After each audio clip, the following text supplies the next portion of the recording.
Hi, I'm Kate. And I'm Jen. And this is Chamomile and Clove, our All Souls podcast. Today we are discussing chapters 28, 29, and 30 of A Discovery of Witches. And guys, we have a lot to say about these chapters. We do. They are three of the biggest chapters we've had in a while, plot-wise and character-wise, and we have so many things to say. So just as a disclaimer, this is going to be an extra long episode. It's going to be an extra long episode, but the good news is, like, a lot of the stuff that we have to say is incredibly meaty, we think, and incredibly positive, because I personally think that these are three of the best executed chapters in the entire book. I think they do a nice job of tying all of our loose ends together and moving us forward and leaving us in a place where we are on the brink of sort of imminent change. And so it is a privilege and a pleasure for me to talk about these three chapters because they contain some of my favorite things in the entire book. I would say that chapter 29 in particular, I think, is like really excellent work. But before we get into that, and before we get into, well, actually, let's go ahead and do our chapter breakdown very Kate quickly. Summary. And then our Kate summary, and then do like a little bit of structure talk and a little bit of character talk. So in chapter 28, Matthew and Diana are at the chateau. We learned that Matthew and Diana are married because that happened and no one noticed. Then there's a great deal of sexy time. We learn all about bundling, which seems like it would be delightful. And then we get into Diana walking out of the chateau in the early morning light, rosy-hued and happy. She's walking through the herb garden, and sure enough, she walks by the herb of regret, that is rue, and all of a sudden she is kidnapped by Satu Yarvanen. We learn in chapter 29 that Satu Yarvanen is a fellow witch who takes her and flies her to some undisclosed location in France where they run into Gerbert d'Aurillac and Domenico, both vampires, both apparently interested in the book and the knowledge that Diana may possess. We go through some really, really awful traumatic stuff where Satu begins to torture and try to extract information from Diana and then throws her inside of the oubliette, a place of forgetting within the castle. And Diana begins to either have visions or hallucinate, or she's visited by ghosts, specifically the ghost of her mother who begins speaking to her. And then in chapter 30, we slam back into Sator, and Matthew has realized that Diana is missing, has apparently been looking for her for several hours, and Isabeau has rung for the cavalry in the form of Baldwin, Matthew's older brother, who comes steamrolling in like the bulldozer that he is. They argue, and then finally at the end, Baldwin and Isabeau and Matthew come to the conclusion that Diana must be being held at La Pierre, which is a castle in the Cantal that is in Gerbert's territory. And so at the end of chapter 30, we've managed to cut this off like right at a really critical point in the story. So if you were able to stop reading at this point, if you're keeping up with us, I salute you. In any case, Matthew and Baldwin have hit the ground at the Cantal and they are running to save Diana. And that's where we end in chapter 30. One of the first things I wanted to talk about this week was the structure of A Discovery of Witches and where I think these three chapters fall in that overall structure. I think when we get to the end of the book, I'd like to talk about like how I see things falling in the narrative of the book, and then when we get to the third book, I'd like to talk about where things fall in the series, because I'm a structure nerd and I find it interesting. But I think that these chapters are sort of the closing of Act 2 and maybe arguably the beginning of Act 3, or at least these three chapters are getting us to the end point of Act 2. And in Act 2 of a 3-act structure, you're raising the stakes, you're escalating the conflict, the protagonist discovers the influence of the antagonist, and then the protagonist has to make tough choices. I think that we're doing all of those as we move this conflict forward. When we raise the stakes, we're literally in a place where Diana is having to make choices about life and death, specifically her life and death. And then when we escalate the conflict, we have both the escalation of the romantic conflict because Diana and Matthew are now separated because she's been kidnapped, and then Diana versus Satu and the actual confrontation with another witch and with someone who wants her to be different than she is. For me, the midpoint reversal of this book is really the moment where Diana is thrown in the bottom of the oubliette. And we are forced to reconsider and recontextualize everything that has come before based on what Satu says to Diana to put her physically and emotionally in that oubliette. And then we are getting to a place where Diana will have no way out but through. That is, she has to reckon with her internal conflict in order to move herself forward, in order to survive this moment in the book. And the consequence of the return to her former identity will become unbearable. Basically, she has to choose to be a witch or die. And I think that that's a really nice place to start talking a little bit more about Diana and her characterization and agency, because these are the first 3 chapters in a while for me where we're really digging deep into Diana's character. We've been so busy getting to know Matthew and sort of falling in love with Matthew that we've allowed Diana to sort of slip into the background. She's been the window through which we view Matthew, but we haven't had a lot of internal reflection on Diana or an opportunity to view Diana that isn't mediated by how she feels about herself. And I don't know, I really like what these 3 chapters do for Diana, even if they are really hard to read because they're really emotionally complicated and painful chapters. Yeah, I think this is the point where we get a payoff with Diana's character of like all of this buildup of her denial, and we finally are getting the payout of everyone has been warning her that unless she comes to terms with being a witch, she's putting herself in danger. And now we finally have, her face to face with like actual literal physical danger because she has not come to terms with it yet. And because she has been in denial this whole time. And this is basically where she has put herself now. And she admits that to herself in chapter 29. So I think it's really nice. And all 3 of these chapters have a lot of payout of some things that have been building for quite a while in the book, which is great.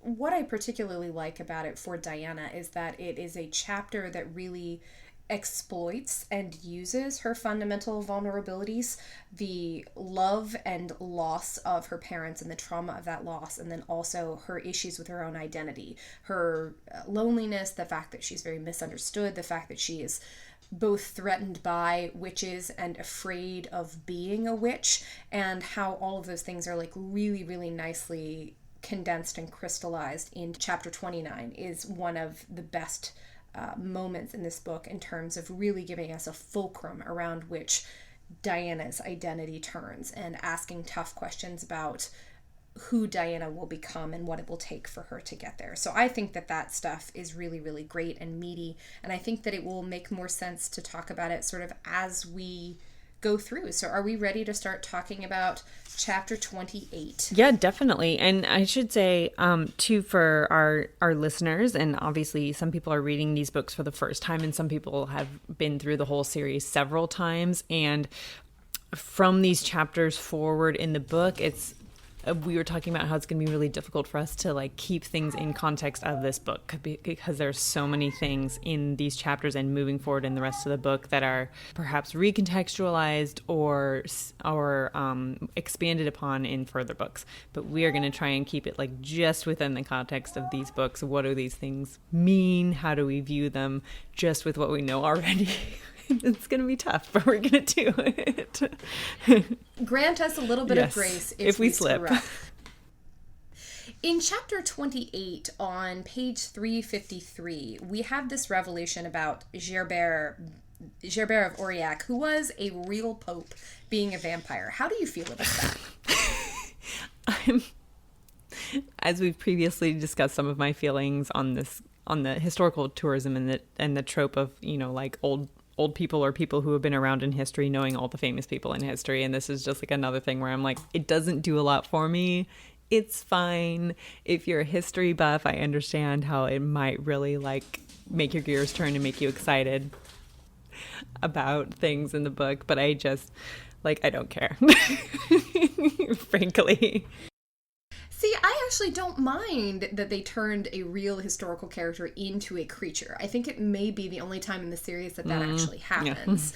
Yeah. Well, in this not book? True. Sorry, I backtrack on that. It's not It is the only time it actually happens in this book, but specifically by making them a vampire, right? And making them especially long-lived. And the reason I like it is because during the real-time reading, I did a lot of research about Gerbert of Aurillac, and he was one creepy dude. So I actually kind of buy this characterization, and I think it makes it very, very interesting. I think he's more of a convenience, you know, in terms of being a device to put the Declaremont on the map in terms of their power and influence, and then also the influence of other creatures in the world throughout history. So, I don't know. He doesn't really bother me that much, but I asked you that mostly because I know you have strong feelings. Well, like, it doesn't... He doesn't bother me. It's just that, like, you know, then name dropping him, we then of course have the requisite like historical conversation because our main character is a historian, and now we have to have this conversation. That's the part that I'm like, I don't care.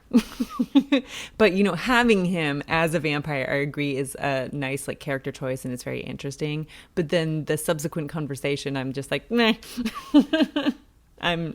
Of course you knew him. Sure. Yeah, moving on.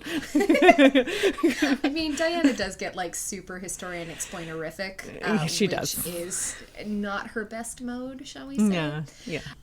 Listeners, we did say that most of what we have to say about these chapters is positive, but warning, we're about to go into the thing that if you paid attention during the real-time reading is one of my biggest beefs with this book, and we've been building up to it and building up to it and building up to it.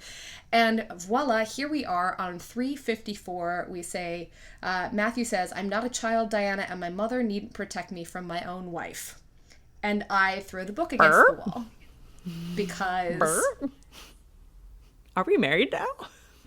Yeah, that's a big deal. That's like a really big deal. And the thing that upsets me so much about it is that it is yet another example, but potentially one of the more serious examples of Matthew subverting Diana's agency and her ability to make choices about her future without telling her things. And that is a conversation that we have literally had an opportunity to have about 6 times. And I don't find it romantic. I don't find it to be useful. I find it to be really kind of oppressive and terrible that all of a sudden she's in a lifelong, forever committed, like, you are my one and only type relationship by accident. Yeah, and I have another quote about that I'm going to pull out in a few pages. But yeah, and you know, like we said, most of what we had to say about these 3 chapters is very, very positive. The negative stuff is in chapter 28.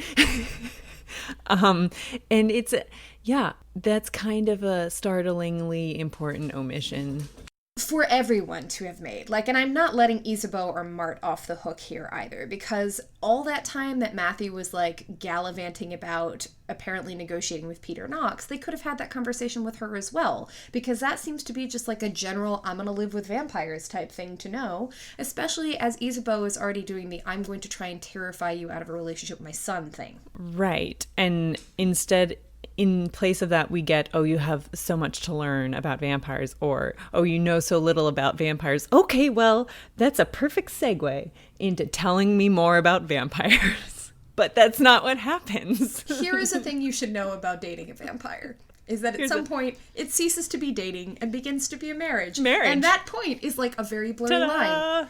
It's like crossing a state line. They barely honk as they go across it, and then all of a sudden it's like ba ba da da da da da da da. And we're now in a new state. We didn't know.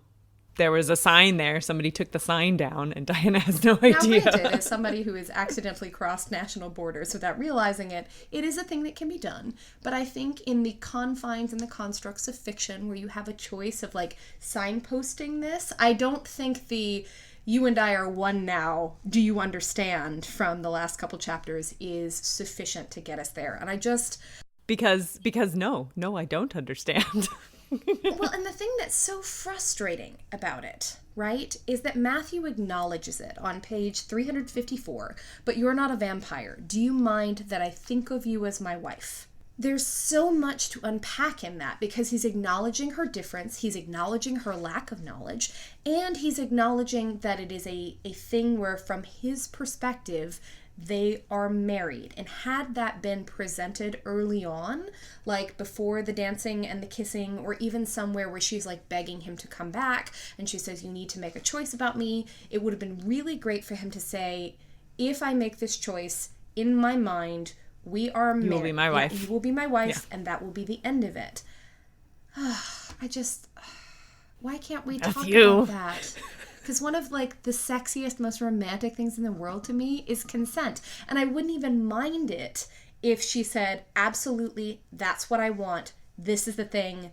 Let's do it. That would be wonderful for me. This like informed consent. This sort of like marriage by surprise thing, it's not sexy to me, guys. And I just can't. I don't. And then we say some really crummy stuff about wolves. Right, we double down on it. We double down on it with the, like, immediately after that, with the whole vampire mating discussion and the need for obedience to the leader of the pack, which apparently is her newly discovered leader husband, of the pack. Matthew. And, like, it just makes it so much worse. Like, it was already bad with the surprise wife thing, and then we throw in like the obedience to your husband, who also happens to be the leader of the pack. He's like, oh, I'm afraid so. And I'm like, there are so many words I want to say to you right now that I can't say on this podcast.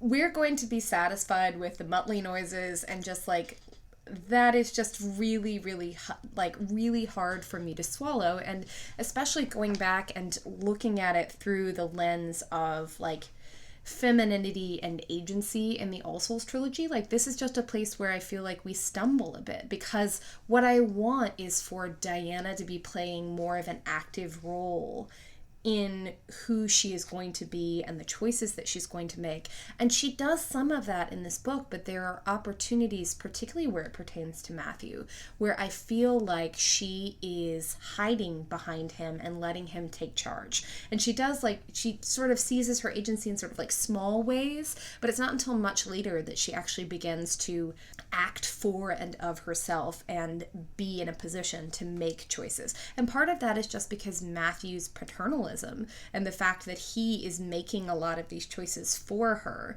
is frustrating her growth. And that is a place where I just don't, it's one of the things about the early stages of their relationship that I just don't like. Yeah.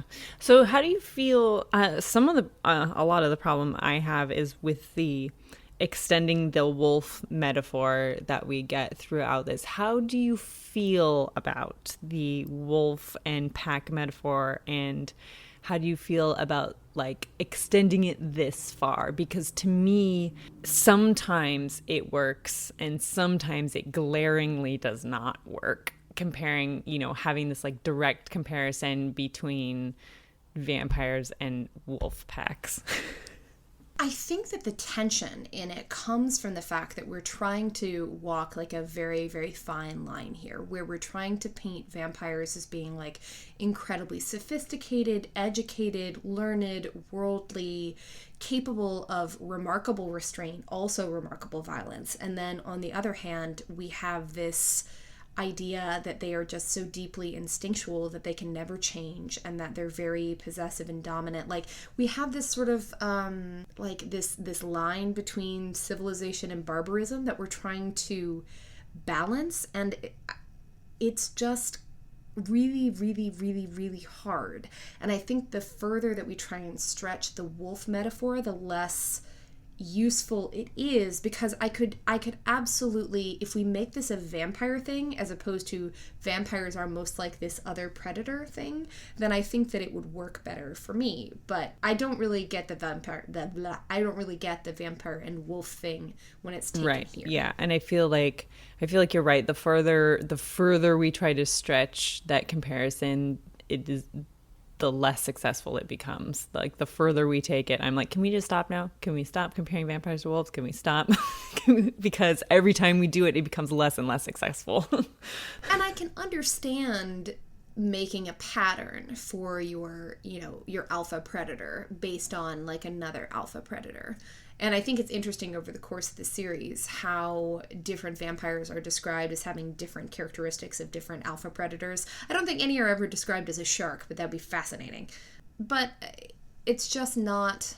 I think that, like, the vampires in this series work the best when they are just being the vampires in this series, and we're not trying to make them fit a bunch of other things. Like, when we're not trying to make them... Yeah, I think it just gets messy comparing them to all the other, because not only do we have wolves, like sometimes they're lions and sometimes we have falcons and sometimes we have, and it just gets like very muddy and messy.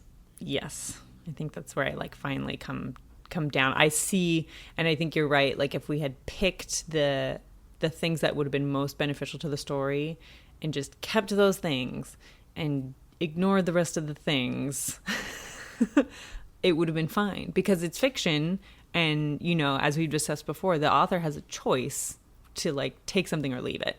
And I think in a lot of these cases, leaving it may have been more beneficial. But here we are.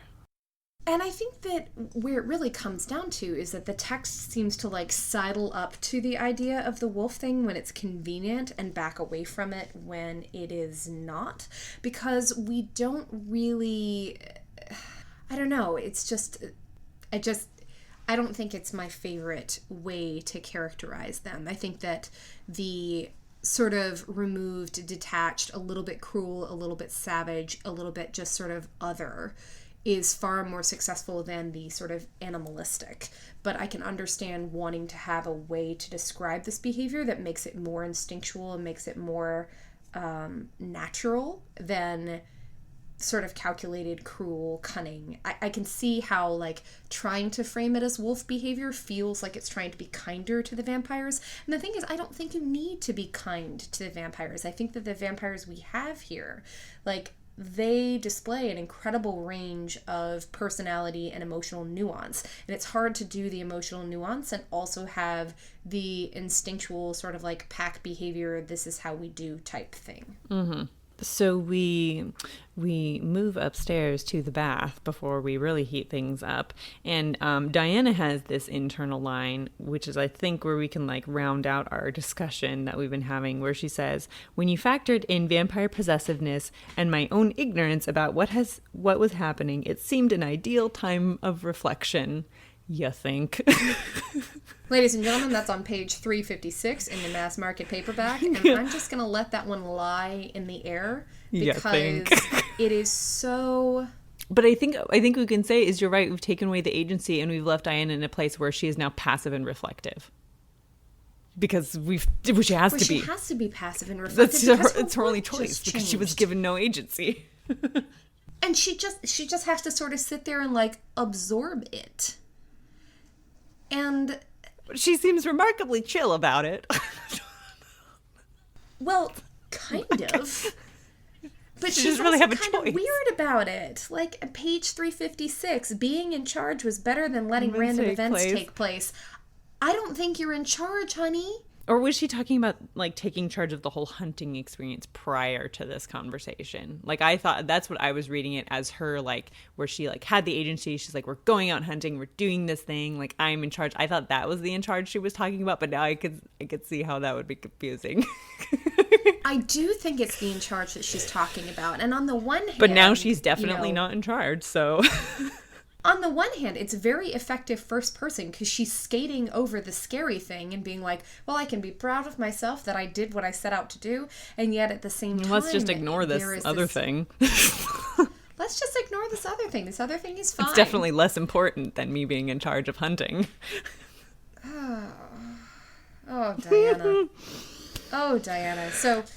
anyways, we will leave that there and just say that is the place in these 3 chapters where I sort of run up against the wall, and I really think that for the rest of the book, like it's fairly even keel. My quibbles, yeah, my quibbles are far fewer than they have been in the last 6 to 9 chapters. I promise. In any case, then things get steamy. Things certainly do get steamy. I'm actually a little embarrassed to talk about some of this, so I'm going to be averting my eyes from Jen while we do, just because, you know, we're Americans and we're weird about sex. What? Or, as Matthew would say, modern creatures are overly focused on the act of sexual intercourse. You had to go and make it weird, didn't you? I especially enjoy that he says sexual intercourse. Especially after he's indicated that they're not actually going to have sex. And Diana's like, excuse me, what are you saying? Right. Yes. Excuse me, they're going to have sexual intercourse. Or Would rather, you they're stop not. that? It's very professorial of you. Sexual intercourse. I didn't say it. Matthew says it. I award you no points. Yes.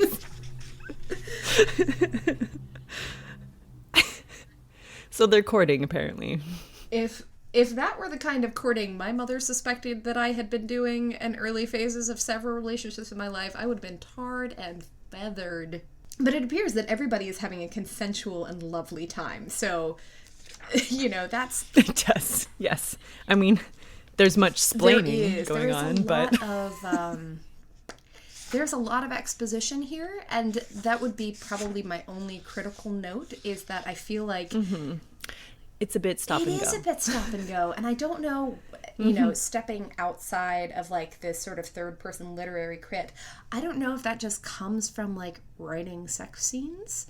You know, if you're just like, I better do something to take my eyes away from the fact that they are banging. Does it come from writing sex scenes? I don't know. Why are you making that face at me? Because I'm being immature. Anyway. But it's possible that, like, it's a hard thing to do, I'm sure, having never written one.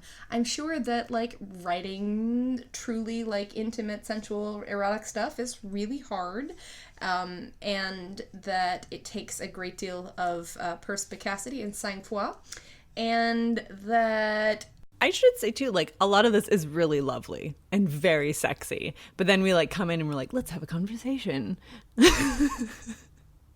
And then let's continue being lovely and sexy. But we're going to stop again and have another conversation. Like, I actually don't mind the bit about bundling if we hadn't spent quite so much time explaining what bundling is. We get a little historically splainy. Yes. Yes, and I think that it would be improved and potentially sexier with a slightly lighter touch on the historical detail. Just slightly lighter, just like a little bit off of the gas pedal there. Let the other engines go for a bit. Then we get a close-up look at Matthew and the fact that he... I'm Momento. stopping. Un momento, por favor. Sí, por supuesto. Sí quieres decir. So we have Matthew recontextualizing his relationship with Diana and his views on Diana, because we have him saying that he's been imagining little else from the first moment that he saw her. And that is, I do not have the page number, but that is the quote. And so... Thank you. Yes. Boys and girls. So that is just a little bit of Matthew... like I said, recontextualizing and kind of like romanticizing his relationship with Diana, like from the very first moment that they met. And it may very well be true. And as we've read through in this book, in the first moment that they met, there was something there, but neither of them knew what it was. So him coming in now and saying like, oh, I've been imagining being with you since the first moment I saw you is not, it's not true, but it's not untrue of how relationships work and how people romanticize, you know, like their love and their meeting and their romance. So I thought that it was very nice to note, but also to just kind of like pull out that is just like the way people, I guess, tell themselves the story of their own romance with their partner. It's also a trope of romantic literature. There are lots of intimate scenes, particularly amongst characters who are, you know, quote unquote, sort of destined to be together, as opposed to narratives where there's more than one romantic partner. But especially in this, like, sort of all or nothing, do or die forever eternal love that spans time and conflict and this, that, and the other. There is that trope of the sexualized romantic part of the relationship is there from the first moment. And that is just a thing that people play with. And it's just, I think that the thing that is sort of interesting about it is that it usually happens, in my experience, in narratives where the male and female romantic protagonists are at a little bit of odds at the beginning, and that's sort of how we smooth over the bumps and the fact that maybe they didn't really like each other at first, is this idea that they might not have liked each other, but all their naughty parts were speaking from the very beginning. Which, and I don't know that you have to smooth over things, at all. It is possible for people to not think of each other romantically when they first meet and then become romantically entangled. That is a possible thing. That's something that happens all the time. But again, I think that in romance, we play with a couple different things at once in romance stories that are built on tropes. We build on the love at first sight. We build on the love out of conflict. We build on the love springing from intimacy and hardship. And we sort of try to do all of those at the same time. And sometimes that means that we end up saying things, particularly in moments of sexual congress, that maybe aren't true.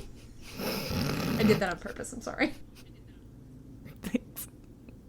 It was very good. I appreciate it. Oh, darling Clovers, I have we are one... 12 years old. We're talking about a sexy chapter.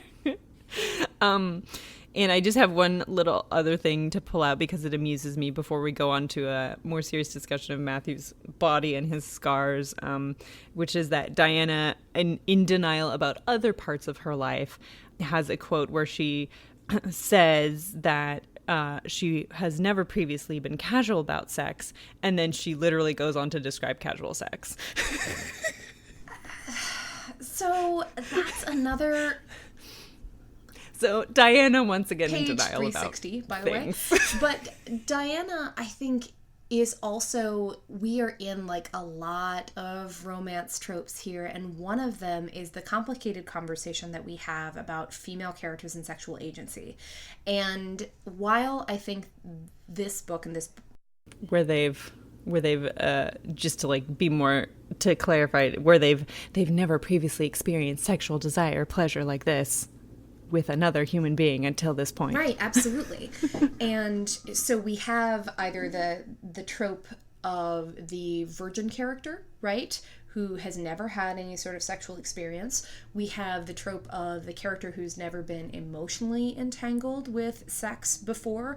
And then sometimes we have the trope of the character who's comfortable with the physical part of sex, but isn't really into sort of the partnership thing.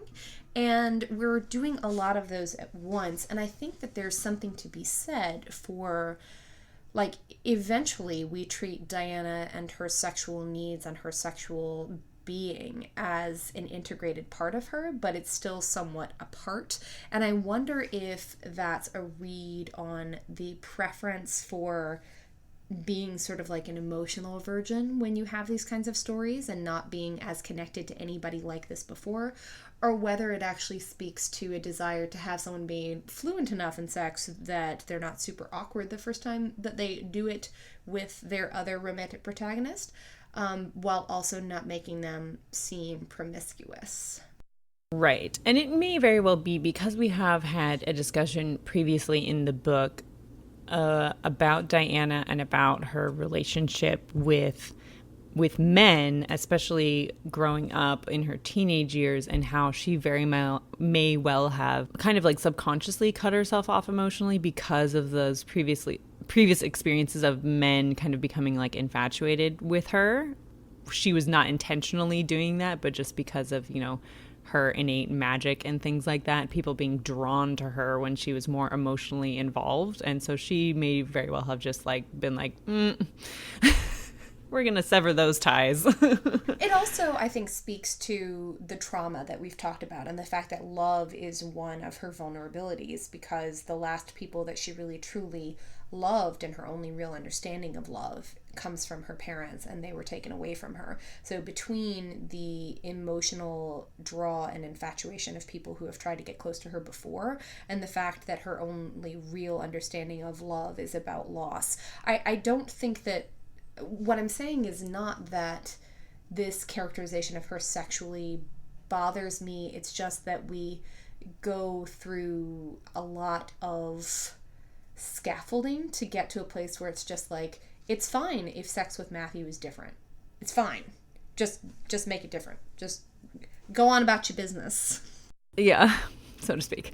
And I feel it's almost as if, you know, having her bookmark it and say, oh, I was never casual about sex, but here I am describing casual sex, as though we want to make it, as though we're trying to like excuse it or like soft shoe around the fact that like Diana's had sex before with other people, and like that's fine. But in the book we're trying to like almost trying to make it seem like bookmarking it and saying like, oh, Diana was like, excuse me, you know, like Diana's not a whore. She just, you know, sometimes has sex with other people, you know, like for the reader almost. And I'm like, But I can understand that, right? Because I think that there is this line of romantic fiction and romantic narratives, and particularly the forever partnership type stories, where some readers find it unforgivable or undesirable that in particular a female character has ever had sex with anybody else. And in some cases it's the male character that they'd never want to have sex with anybody else. And I think that little bit of sort of soft shoeing comes in part from that we want to clearly delineate between what came before and now, but I think without too much thought about what that says about the texts read on Diana's sexual choices and her ability to make sexual choices that are not Matthew. Like, as long as she's not emotionally involved, it's fine that she has sex with other people. Which, from a feminist perspective, is a bit troubling, obviously, and problematic. that we are putting all of that burden on our female protagonist, and you know the male protagonist can do whatever he wants.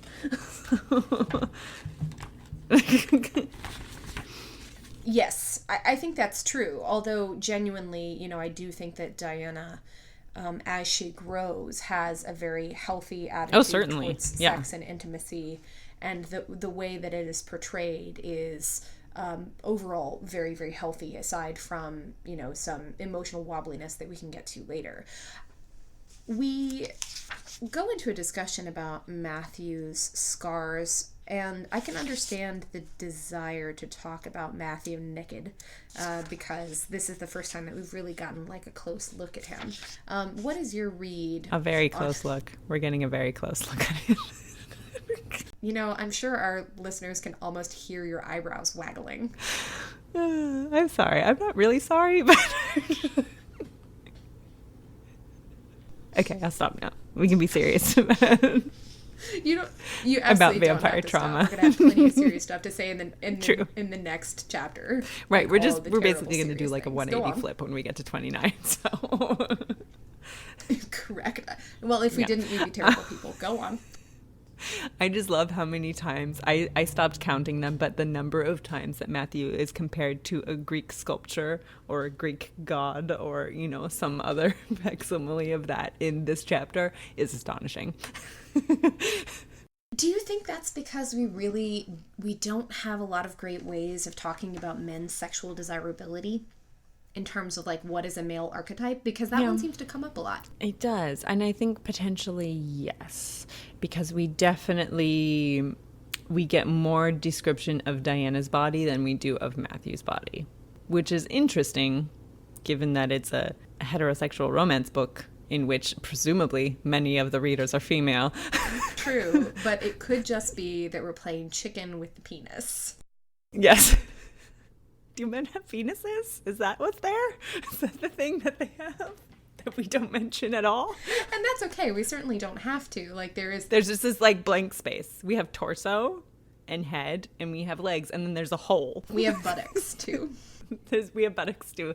And then there's the blank space in the front. You know, it's... And your hand goes there, and your hand disappears for a while, and then it comes back. You know, it's funny. There is actually like a genre of, or a group of romance readers, and this is not to disparage them at all, but who particularly like sort of... They like the steamy, but they like it to be left to the imagination, so they don't want it talked about in any graphic terms. And that, I think, is an interesting... I think from a literary criticism and feminist viewpoint, it's an interesting thing to talk about, because I wonder if we're socialized not to want that kind of graphic representation, or whether it is actually because a female gaze view of literary sexuality is just different.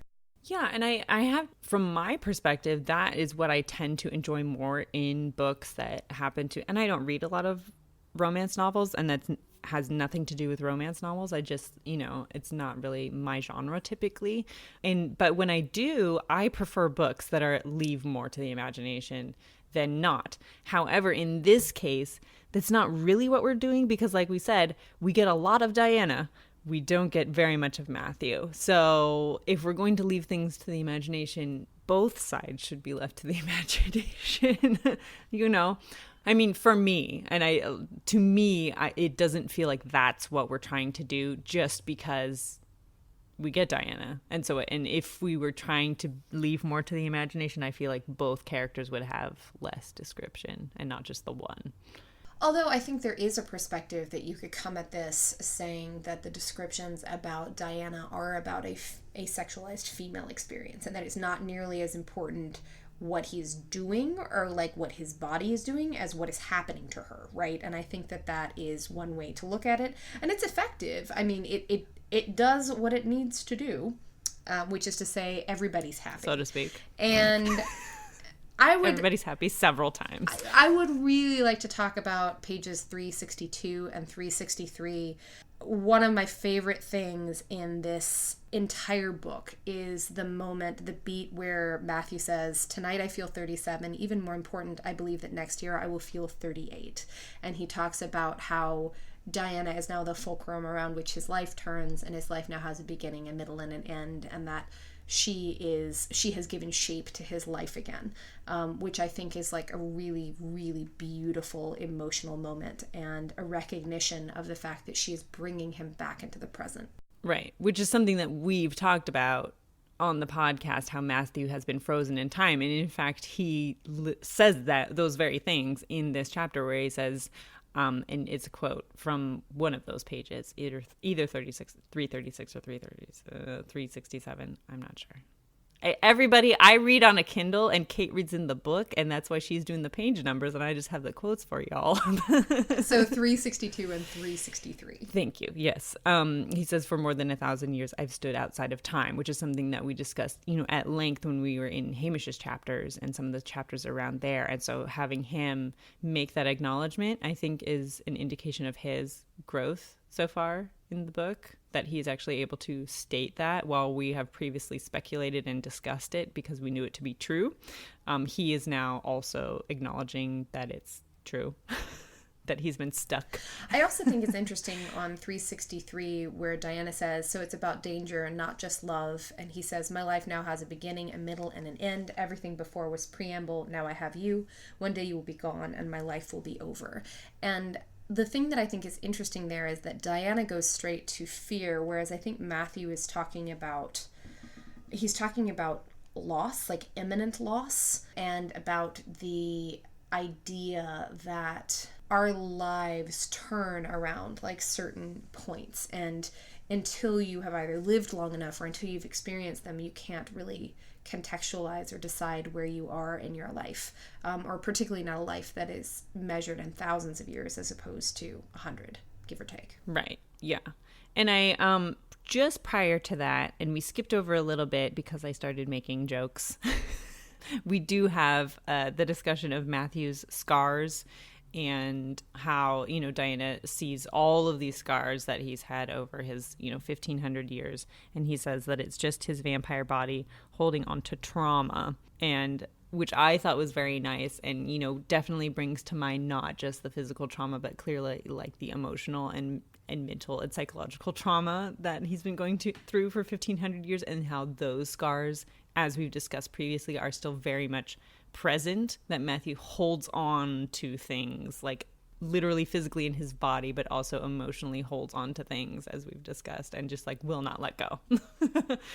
And I think that helps to recontextualize some of, it begins sort of this long process of recontextualizing and understanding Matthew, where like he is also deeply traumatized. And while there are certainly things about him that are just imperious and stupid, there are also things about him that come from this very complicated relationship that he has with his past and with the hurts that he has suffered over the course of a very long life that will need to be reckoned with as we move forward. But so we spend a very pleasant evening. We discover that vampires snore. Yes. Yeah, he falls asleep for the first time in the book.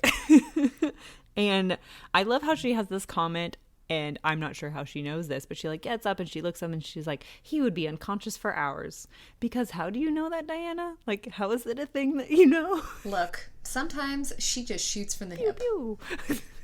But bless her heart, like at the end of this chapter, she promised she wouldn't leave the grounds. She doesn't leave the grounds, and even so, like... But also, it's incredibly stupid because nobody in the house knows where she's gone. Like, Mart doesn't know, and Izzy Boo doesn't know, and Matthew is asleep for hours, supposedly. Nobody knows where she is. And I'm like, Diana, what are you doing? I mean, fortunately, she kicks herself for it in the very next page on the next chapter, but still. Look, she was still probably in like happy fuzzy afterglow and was just like, I need an apple and a walk. I gotta stretch my legs. Yes. Some fresh air. It was very steamy up in the tower. Right. I need to clear my head. Clear things out. I mean, my bath didn't really do that, so... The bath was the beginning of the problem, not the end of it. I don't think she thinks it's a problem, and honestly, we don't either. That's not a problem. And that is chapter 28. So then she's kidnapped. Right at the end of chapter 28. And we just spent 45 minutes talking about chapter 28 and the preceding things. So for those of you who want to pause us for a second, we're going to go into chapter 29 now. Yes. If you wanted to take an intermission, we would not blame you. We've had our sexy times. We're going to get serious now. Oh, God, we have to get so serious. How did you feel the first time that you read this chapter? The whole chapter, or like how did I feel when I was like, oh, Diana's been kidnapped by a witch? Or just the chapter in general? I think the chapter in general. This chapter is really fabulous. You guys, like this chapter is really, really good. It's so good. And honestly, this chapter 29, and then also it's not in this reading, but when we get to 39 and we get kind of like the resolution of this chapter, like it just like makes me weep. Like it's just like so good and so touching, and there's so many amazing things in it that I just like, I love it so much. It's one of my favorite things in the book. I love it too, and it's just so resonant and thematic and like really nicely accomplished. There's not a lot of clutter in this chapter. We do a lot very quickly. We catch sight again of all of our conflict, and it's like really nicely packaged, and then we're like moving forward at the speed of a freight train. And so I think that the first thing I really want to talk about is on page 366 and 367. And it's the moment where Gerbert says, "It was my pleasure, Satu, may I examine your witch?" And then he talks on 367 about how, "Do not think this is the last time you'll see me, Diana. First the witches will bring you to heel, then the congregation will decide what to do with you. After that, you will be mine. For now, she is yours," referring to Satu. And I wanted to talk about like how these chapters deal with ownership and belonging. And I think that it is really interesting to talk about Diana as an object and Diana as a subject when we are looking at to whom she belongs and why. And also, I think, like, group membership of the group, because Satu, just prior to the conversation that you were just talking about, she has that line where she says, "I am not your enemy, we are both witches." And one of those things is true and one of them is not true. But just like, you know, ownership by a group and membership in a group, I think, is also part of this like broader conversation of ownership and people just throwing Diana around, literally and figuratively. Yeah. And people trying to decide for Diana what Diana should do, what she means, what's important, like to whom she should owe her power, her allegiance, her loyalty, her love. All of those things are sort of bound up in this chapter. And we spend a lot of time talking about like to whom Diana belongs. And ultimately, like the shining best feminist answer is Diana belongs to herself, and Diana should also always be of herself. And I think that when we do Diana the best, that is who she is, right? The slightly paler Diana is the Diana that belongs to Matthew. But then there's also a Matthew that belongs to Diana. And then we sort of, in terms of orders of magnitude, we sort of walk it back a good deal. Yeah. And I think too, like on that scale, currently Diana doesn't belong to herself yet in a really real way, because she hasn't yet come to terms with who she is and what she is, and she is still on the brink of that state of on the brink of change. She's still in that state of denial, or she has been. So she is not yet in a place where she can fully be just herself. And that goes back to her fundamental vulnerability about the fear, going from fear to eventually living courageously, but specifically fear of additional loss, fear of attachment, fear of identity. And what she has to overcome in order to be herself is fear of herself and fear of her own inner dichotomies and conflicts. But I think it's interesting that everyone else seems to think that they can claim Diana, or that she belongs certain places, when it's not entirely clear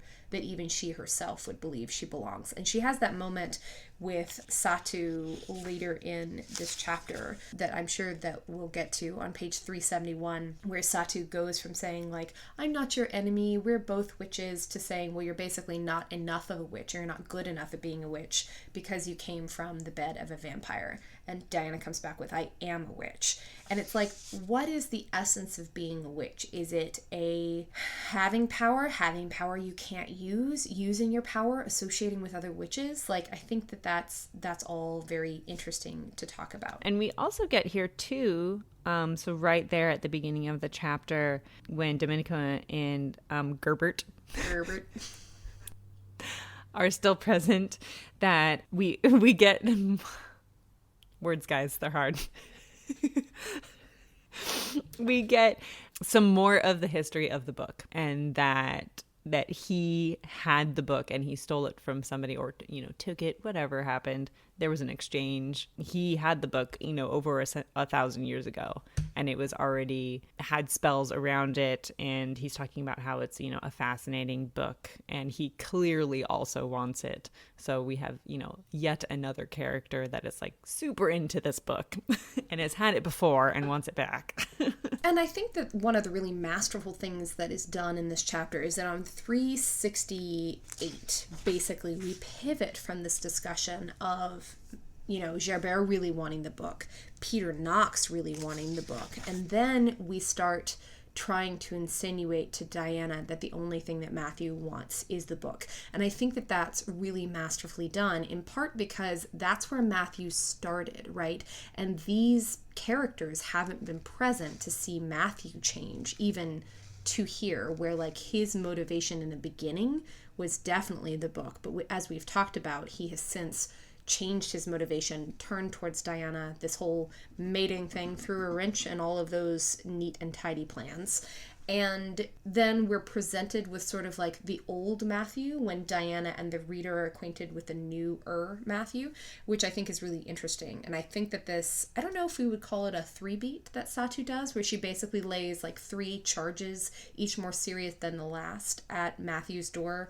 I'm not sure if it's a 3-beat, but I think it's a really, really nice device that we have sort of like 1, 2, 3 and Diana's basically leveled. Right. Yeah, I don't know, because there's not much of a subversion, but it does take till the third one for her to really kind of like collapse under the weight of all of these things. And what do you think, because we're now seeing those three things through the eyes of somebody else, while we knew of these things, but now we're having different context presented to us. So for each one of those, I'm just curious. So with the first charge, which is the tasting vampire blood, do you think that is what happened? Because that was something, that's present in the text. She tastes the salt, and maybe at other times as well. Do you think that was Matthew giving her his blood? Because at the time, it's just left there, and we're not given any more information about it. And now we're given more information. So how do you feel about that one? Yes. Yes. And the reason that I think that is in part because the other two were true. Right? I think that this is more effective and more meaningful because all three of them are true, and all three of them are very difficult, and they're difficult on escalating levels of betrayal, essentially. Like fundamentally, the first one, the blood and sort of being in thrall, not only because it is a thing that apparently other witches disdain and hate and believe is sort of sacrilege, but then also the fact that once again he took her agency. Like, she didn't know that was happening. She didn't have a choice of whether to be sedated. He simply did it. The second one with him being in her rooms, that absolutely happened. Well, right. And that one I feel like is a bit more ambiguous because we have that one from both of their perspectives, right? We have her going to her rooms. She's met the vampire. She goes back to her rooms. She falls into a deep sleep on the couch. She doesn't remember. She wakes up with the taste of cloves in her mouth. And then we get it from Matthew's perspective. He goes to her rooms to find the manuscript. She's there asleep on the couch. He sees her glowing. And then he's apparently stood there for hours and he doesn't remember what happened. And he kind of like snaps to himself and is like, I've been here for like 6 hours. Like, what is going on? So that one, I feel like out of the three is a little bit less problematic just because neither of them really knows, there wasn't intention behind it as much as with the other two. Right. And I think that for me, I simply read that second one as Diana being more upset about the betrayal of his own understanding of territoriality, right? How angry that would make him if somebody did it to him. And so I don't know that I believe that Matthew used his blood there. So I think Satu may be wrong, but I think that the rest is correct. I don't think so either. And I also think that it's possible that we would have talked about that from Matthew's perspective. I think we would have gotten it. Oh, of the blood, like he would have figured it out.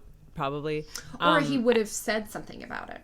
Right. And I think too, with this particular example, he does deal with it and he does come back and say like, that was wrong. I was in her space. And he does, and we spoke about this on the podcast, he does at some point come to the conclusion that he can no longer treat her in the way that he's been treating her, that he has to confront her head on rather than sneaking into her rooms and trying to find the book, that he needs to face her, person to person. And this was prior to that decision. And then he comes about and he's like, no, all of those other things were not the right way of handling this.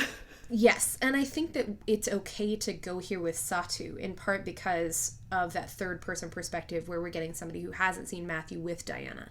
Second, it's okay because we have dealt with this with Hamish. Like, if we had not had the conversation with Hamish about how Matthew himself is not proud of this behavior and how he changed towards Diana, I think this would be much worse. And I think that it's still something that they need to confront because Diana doesn't know that it happened. Like, it was still his responsibility to tell her, but it's certainly not the most egregious thing. I really think that the Gillian thing... The murder is the most egregious thing, right? The thing that we continually ignore. We continually ignore this thing that happens frequently. Right, and we were talking in our last episode about the vampires eating warm bloods thing and how complicated that is to play with in the first instance, and then especially when like vampires eat named characters, it becomes really, really difficult. Or just like kill without eating, like not that that's better. I'm pretty sure he ate her. Oh yeah, sure, yeah. He was more spry the next day. For sure. And his pupils were less like enlarged. He was a much more reasonable He was less creature. hangry. Yeah, like how, and this is something like, so we have another character, an outside character, somebody aside from Diana and Matthew or the immediate family, directly pointing at this thing that definitely happened, that we all know happened. Like, we knew Jillian was gone, you know, when it wasn't explicitly stated, but we knew what happened to her. She was dealt with.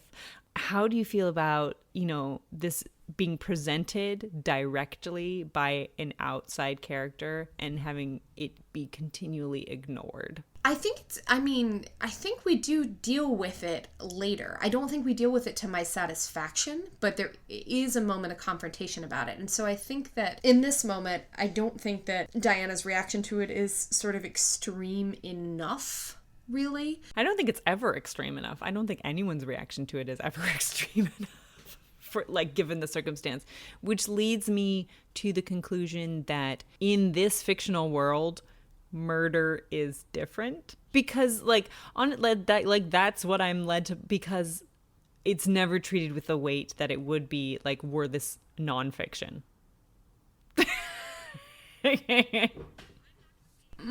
In this book, I'm not going to say anything spoilery. I think that I think that, like, as we move forward, we can let us contemplate that at a later date. But I agree, when it comes to Matthew, it is treated differently until we learn other things about Matthew. I still think it's murder and it should be dealt with in a certain way, which leads me to say, like, this is a fictional world, and if we want to deal with it differently, that's fine. But as we talked about before, you can't just, like, you need to have that be explicit in the text if you're going to treat it differently. Otherwise, we're just going to assume that it should be treated the way it would be, like, in the normal world. Right. We have an interesting callback on page 370 to Satu saying that Diana should live up to her responsibilities as a bishop and a witch. We talked about that much earlier, and what it might mean to the world of witches that Diana is a bishop. I think that we really get great payoff in these couple of scenes on the scaffolding that we put under Diana and Diana's parents and what Diana's parents meant in the witch world. So I think that that's really, really nicely done. Yes. And because Peter Knox, you know, also, you know, threw that in Diana's face as well about her being a bishop. And, you know, we've had it from Matthew and Hamish as well. And we also get the little tidbit that Satu was for sure present at Diana's parents' murder. She was super there, guys. And not just Jillian, like, pretending that she was there and maybe wanted to be there, but maybe wasn't there. Like, Satu was there. And Peter Knox for sure. Well, the part that I actually think is the most interesting and most revealing about that is page 374. You might be stubborn in the face of one of the congregation's witches, but not all three. We found that out with your mother and father, too. Which is to say that not only was Satu present, but the other two witches who sat in the congregation. It wasn't just witches that did this to Diana's parents. It was literally the witches on the congregation, which I just have more and more questions about the congregation. Yeah, right. Well, we know that at this moment, or at least when Diana's parents were murdered, Peter Knox was a member of the congregation. Yes, we've learned that already. So Satu, Peter Knox, and this unknown third witch. So, and we already knew Peter Knox was there. So, but yeah, like, your governing body of the creature world, like the three witch members on the governing body of your creature world, killed their parents. Yeah, it's basically like state-sanctioned extrajudicial killing. Yes. Yeah. Fun. Really good stuff. Don't like. Good times. Then we get this really, I actually think the transition where we start to have, like, Rebecca's ghost interceding is really, really lovely. And that beginning with, you know, who do we keep our secrets from, Diana?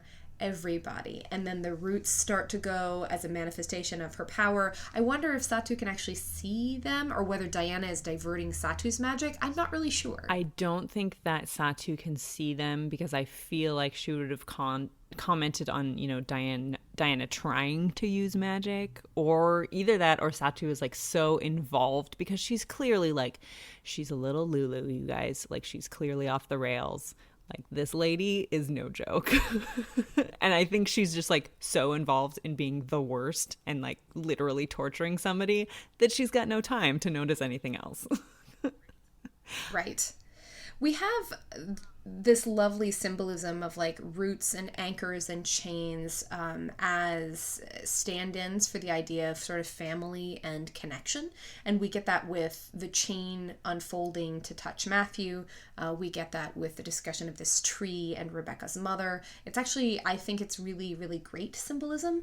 And I like it not just because of the connectivity, but also the idea that what grounds Diana in the end is her relationships to other people, and that is how she is able to keep all of the parts of herself intact, is when she remembers who she is in relationship to the people she loves. How do you feel about, in this chapter and in chapter 31, we get a larger we get a widening and a bit of a payoff on something that we already planted seeds for before, which is Rebecca and Stephen preparing Diana for the future. Because Rebecca was a seer and they had her do certain things. And now we're getting evidence that they like had mantras that they had her repeat, and they had stories that they would tell her.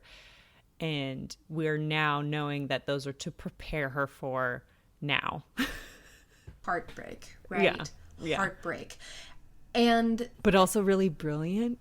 Yes. And really well executed. Like beautifully executed, like gives me goosebumps every time. But I like the mirroring that is happening there with like the vampires in this story have the gift of long life and almost perfect memory, but the witches have the gift of foresight. And both of those are traumatic and heartbreaking things. And I really, really like how over the course of the series we deal with both of those. And that it is no less traumatic for Stephen and Rebecca to know what will happen than to know what already has happened. You know, like it is really, I think, really nicely done. And it makes me want to cry all the time. All the time. Before we go down into the depths of the oubliettes, what do you think about, so we have this like torture that's going on, this continual torture, like for hours, and, you know, Sati's unhinged. And we have Diana kind of making this commentary and in the moment learning this lesson when it's already too late, and her having discussion of like, everybody was right. If I had only come to grips with my magic sooner, if I had only learned magic or not had this identity crisis, I might be able to defend myself, which we will come to find out in the next couple chapters is not true because of the circumstances surrounding the death of her parents and the things that Stephen and Rebecca did to protect her. But her like kind of having that realization and saying like, my denial has really, really gotten me in deep trouble, and everybody was trying to warn me about it, and they were right. Yeah, I mean, I think that there is, you know, we learn in these chapters that there are a couple dimensions to Diana's inability to exercise her power and her denial. But I think that her internal denial of her identity is just as important as the fact that her parents basically compromised her to protect her, to hide her. Although we have had a discussion, and I can't remember if it was actually like verbally on the podcast or just together with ourselves, of perhaps Diana's internal denial and her conflict with herself is actually part of the spellbinding, and whether or not that is true. And what do we think about that now that we're kind of like dealing more with the spellbinding? I think that it made it far, far more difficult, but I think that Diana's fundamental inability to confront the way that she felt about her magic is the thing that causes her to sort of shove it deep down in a hole, because we don't really get to the fact that like she was somewhat unable to practice. Like this is really the first time that we're talking about that, because it's not indicated in any of the conversations with Sarah and Em, and the other times that Diana has used magic, or when it started to sort of come out, it's been like part repression and part like need and desire. Like she has used magic, but mostly by accident, and so it seems that she can, but you know, we're sort of led to believe that she doesn't. Was just lying to herself about it. So and that's kind of where I come down to, is that it is the base of it is the spellbinding, but on top of that you have the trauma and the years of denial and like all of these identity crises that she's had, and the spellbinding is just the base for all of the, you know, the rest of those things, and that they're all separate things but they're all related as well. Well, and that's also feeding into a complicated conversation about Diana's parents and Diana's agency, and the fact that this thing that they did to protect her essentially compromised her both emotionally, physically, and magically for the bulk of her life to date. You know, she has been incredibly vulnerable, in part because of something they did on purpose. Like, they purposefully made her weak in a certain sense, as it turns out, to sort of avoid scrutiny. And I think that's probably, I mean, we get a little bit of a sense that they knew that that was the choice that they were making, that that was the position they were going to have to put her in, but that ultimately it would pay out, but that there would be these moments, you know, as we get from Rebecca's ghost, where she would be, you know, literally in this chapter, in the sense that she is alone in the castle, and but she's also been alone, and that she has to be brave while being alone, and that was a choice that they had to make when they decided to go down this road with her. Yes. Which is why, for me, that the time that we spend in the oubliette is so symbolically and otherwise important. I love it so much. I love it so much, but it just makes me want to cry. I know. You know, because it's like, it's a place of remembrance and forgetting and escaping and emerging and helplessness and like all of these like really weighty things. Before we make me cry too much, we have a new power from Diana, which is that she can see ghosts. And we have an indication that Satu cannot see them, and that Diane is the one who can see them, and this is the first time we get ghosts in the book. I love the ghosts so much. I love the ghosts in the book. Every single time, like in every instance that they appear, I think they're fabulous, and I love them. And I think that they really do add something, but particularly Rebecca's ghost here. And I think that, you know, as we talk about, you know, the magic, like part of it is she needs Rebecca now. She needs her. And Rebecca comes, and I think that what's so interesting is that, you know, the ghost appears to be present, like in the moment. It's not a hallucination. It is like a real personification of her mother.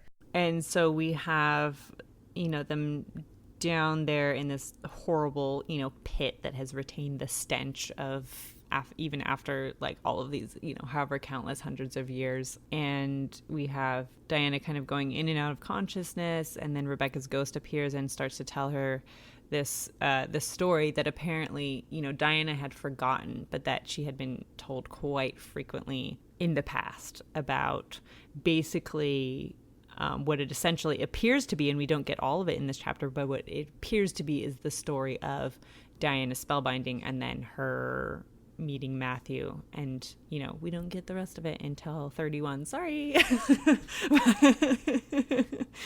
But in 30, you know, when we have the phone call with Sarah and Em, I mean, I think that I have to leave Diana alone at the bottom of the oubliette right now, because do we want to skip to 30? Because my heart is breaking. Okay. Do you have more to say? I kind of do. It's okay. But no, it relates to the phone call with Sarah and Em, so we can definitely talk about the phone call with Sarah and Em, because I think that and Rebecca's story are linked, and then maybe we can come back to Baldwin and Matthew in a moment. I thought we probably would. Yes. So let's go ahead and talk about the phone call. What did you have to say? So in the phone call, we have, you know, Matthew calling Izzy Boo, says that no, actually Diana's been spellbound, which is something that had not occurred to anyone except for her, you know, in the vampire world until this moment. And they're like, what? Spellbound? And we're all like, what? Spellbound? What does that mean? And she's like, no. And she says, it's not that she can't use magic. It's not just that she doesn't want to. It's that she can't. She cannot control it, and therefore I believe her to be spellbound. So we have this call to Sarah and Em. Sarah apparently did not know about the spellbinding, but Em did. And Em comes on the phone and says, yes, that Rebecca and Stephen did it to protect her, and they did it before they died. It's a nice sort of touchback to the conversation that we had much earlier about the special relationship between Em and Rebecca, and the fact that there were things about Em and Rebecca that were different, that they shared, that Sarah was not included in. And maybe this is an unkind thought, but it's not to say that like Sarah and Em aren't well suited, but I wonder if some of Sarah's reliance on Em and some of her attachment to Em didn't initially begin as like a way to remember and be closer to Rebecca, and like as a conduit for some of those emotions, at least in the beginning. Sure. You know, like I think that's... And I don't think that lessens their relationship. I mean, a lot can happen out of what begins as grief and what begins as leaning on somebody during periods of grief, and can turn into something else, and that does not at all lessen, you know, what they have now and the love that they have, but that is perhaps how that began. And we have this line from Em where she says that they were making her safe until, and she says they were making her safe until she met her shadowed man. And we also, in Rebecca's story, have the discussion of the prince who existed between whatever, I can't remember, it's like dusk and dawn or something like that. And so making her safe, I think it's sunset and moonrise. That sounds much more poetic. I knew it was poetic and I was like, I cannot remember it. So we're on pages 386 and 387, everybody. For the Rebecca story part or the phone call? Safe until. Yes. Okay. So that brings me back to a pin that I stuck in our conversation way back in chapter 6, I believe, or in our reading of 4 through 6, where we had the moment on the dock with Matthew and Diana, and them having this moment of contact and having this moment between them, and neither of them knows what it is. And then we have that it wasn't like a bad moment, but it seemed more to be a moment of recognition. And my pin and my comment that I'm bringing back now that we have this conversation to kind of fill it out is, was that the moment that released the spell? Like, was that the moment where she was safe until? And we got that when they were on the docks, and they both had that feeling between them physically, but they didn't know what it was yet. Because to me, that is what that is. I think that makes a great deal of sense, especially because textually we don't really have the eruption of Diana's magic other than the Chamomile, like other than her shimmering and her sleep. We don't have the magic reacting to Diana emotionally until she begins to react emotionally to Matthew. Right. Because so I think that makes a lot of sense to me. Right. I like it. Because the very next chapter after that is when they go to yoga and she has this connection with the earth, you know, and that was the first thing that we noted that was like, this is Diana experiencing magic, like for the first time, where she recognized it as magic. And that happens directly after this moment with Diana and Matthew on the docks, which is, you know. Yes. And I'm happy to now take that pin out of the wall. Yay, I've been waiting until chapter 30. You showed remarkable restraint. And I like what it does both for Matthew and Diana's relationship and also for the overall sort of shape of the story, that it does give us a place where you can look back and say, oh, that's the moment where this begins to unravel. Like, it's a really nice contextualization of what has been happening with Diana since she met Matthew. And by the way, if this is your first read through, it does provide great payoff on a reread, because then you're like, haha, I found it. Okay, are we going back to are we going to have our hearts broken some more? Or are we just going to like speed past and talk about Matthew and Baldwin and then save the rest of our heartbreak for chapter 31? What would you like to do? I think we have to change. I think we have to save most of the heartbreak for 31, because that's just, like, where it's like, that's grabs where it's your like heart, really rips it out. Mm-hmm. Yes. It smashes it into 1,000 pieces. Okay. For sure. So chapter 30. Would you like to talk about Baldwin? So chapter 30. We zoom back to Septur. And we have this, Matthew has been like basically like galumphing around, like trying to find Diana and just like thrashing. Like, I imagine somebody who can't swim being thrown into water and just like flailing. And that's what he's doing. And everyone around him is commenting about how this is how typically Matthew handles things like this. Like, which is to say, not well. Not well. He just flails. He's a blunt instrument when it comes to this kind of crisis situation. And so we have had Baldwin called in because he is evidently much more adept at handling things like this. So as I have previously maybe indicated, I am not on Team Baldwin. I understand that there is a Team Baldwin. I don't know how that is even a thing. I'm not a member of this team. All that being said, Baldwin in this book to me is best Baldwin. Best Baldwin. This is best Baldwin because I feel like for me this is most understandable. Like his character here is the most understandable version of him and the most relatable version of him that we end up getting. And so Baldwin and Matthew don't get along, guys. Which we kind of knew already because of the whole like Eleanor thing. At some point, I'd like to come back to the textual assertion on page 379 that Baldwin was Philippe's favorite. I would like to come back to that eventually. Okay. I didn't know that I had gone past that yet. Had I not? Oh. I don't know. No, I was just talking about... No. I was just simply like flagging that as a thing that someday I would like to discuss. Okay. Someday in like a couple minutes. Probably. And also later. So, yeah, Baldwin is the head of the family, of the de Clermont family. He has been a vampire since the Roman times, so quite a bit longer than even Matthew. And he is fond of war, women, and wine in that order, and some people love that about him, and I do not. I find it to be vile. And that's okay. You can have vile characters who are still, like, on the good side most of the time. I still don't have to be on his team. And he is very put out, much more than any other character that Matthew has taken up with a witch. And we get much more of Philippe's backstory and the reason why, you know, everybody in the de Clermont family really, really, really hates witches. Like a lot. Which I think is great that we get more background on his story and kind of like more textual evidence and being like, no, they're not just being irrational. Like, this is the reason that they really, really, really, really, really hate witches. And it's a pretty good reason.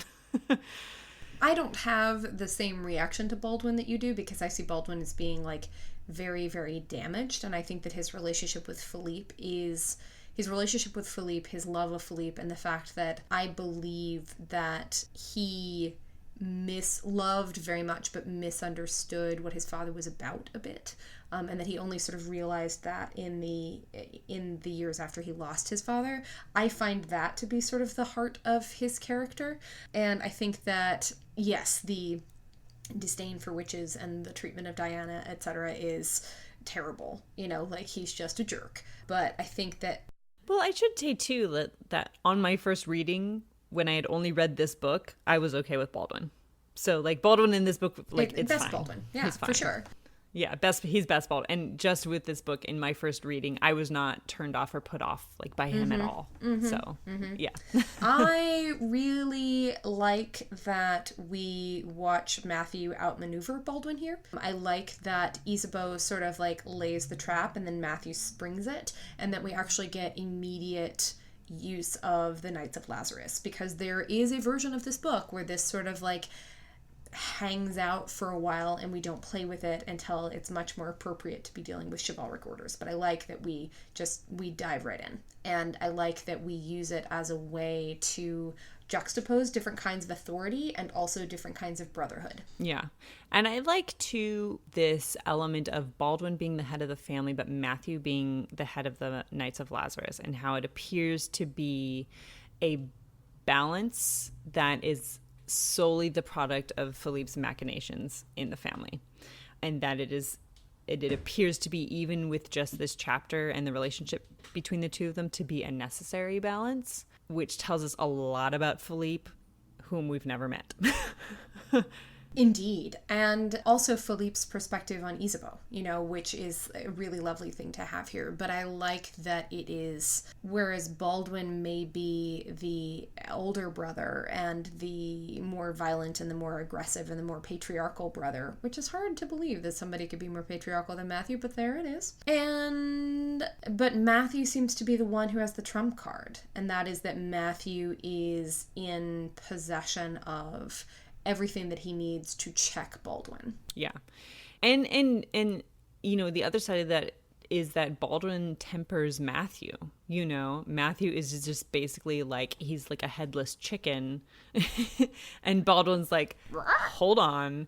And what I like about this chapter is like, they do work really well together. Like, they clearly do not have a good relationship, but when push comes to shove, they can work well together and like bring out each other's best qualities, which I think is, and in fiction, that's one of the most important things in a good relationship, is that they have to be able to work together and they have to be able to better and temper each other. I have a question. So on page 383, when Baldwin says, no one will believe that this isn't personal any more than they would have believed it in 1944. Then you said no. And Matthew says, I was wrong.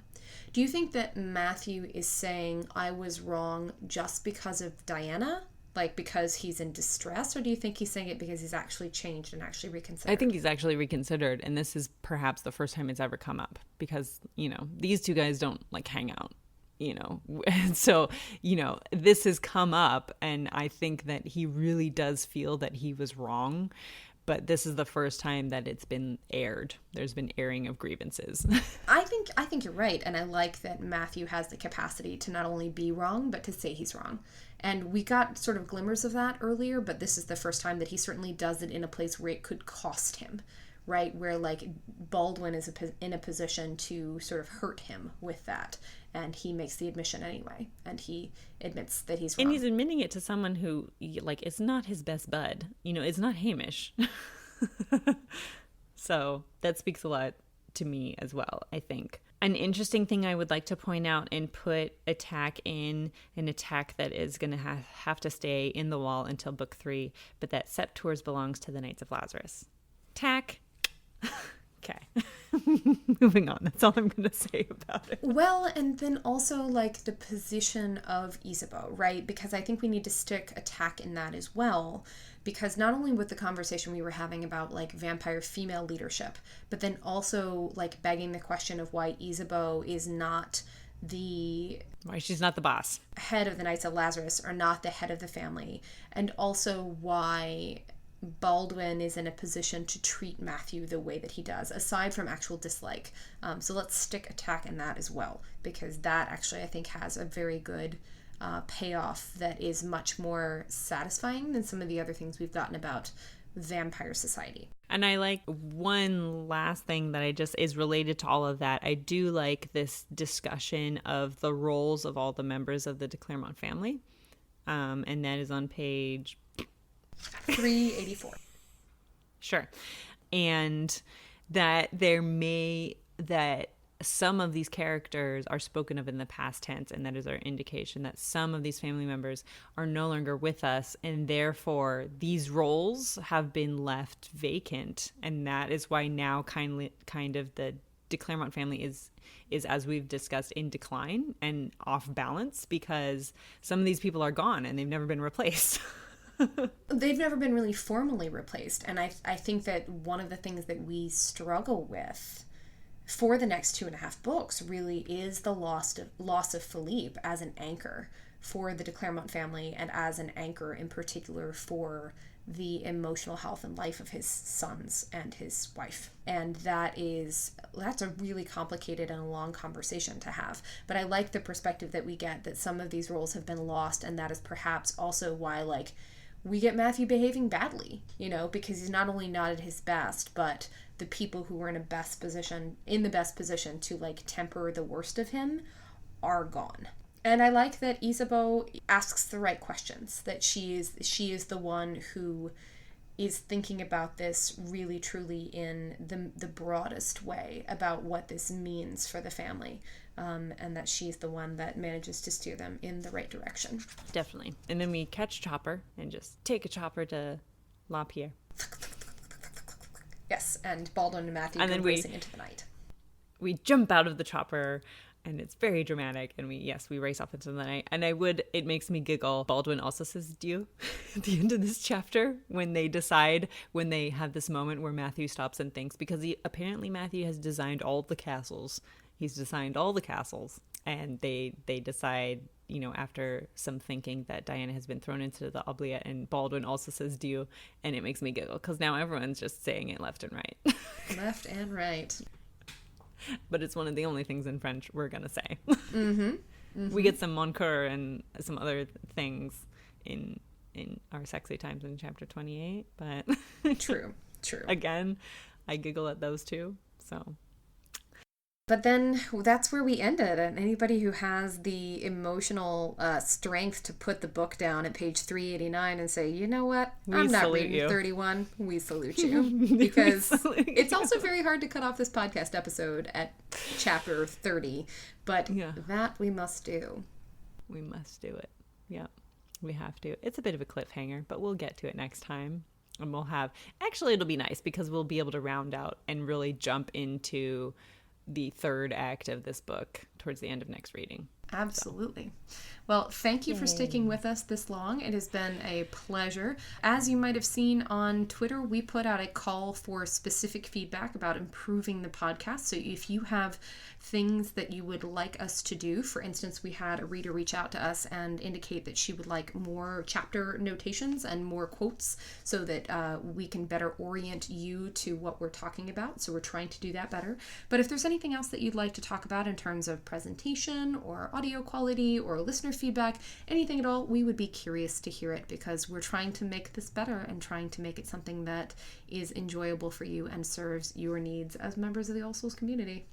For sure. Yeah, definitely. And to those of you who have sent us feedback, as always, thank you very much. And if you like our podcast, we would love it if you would consider rating us on iTunes or Stitcher or wherever you find your podcast. That helps other listeners find us as this All Souls community is growing, as we move towards the TV show and more people are discovering the books.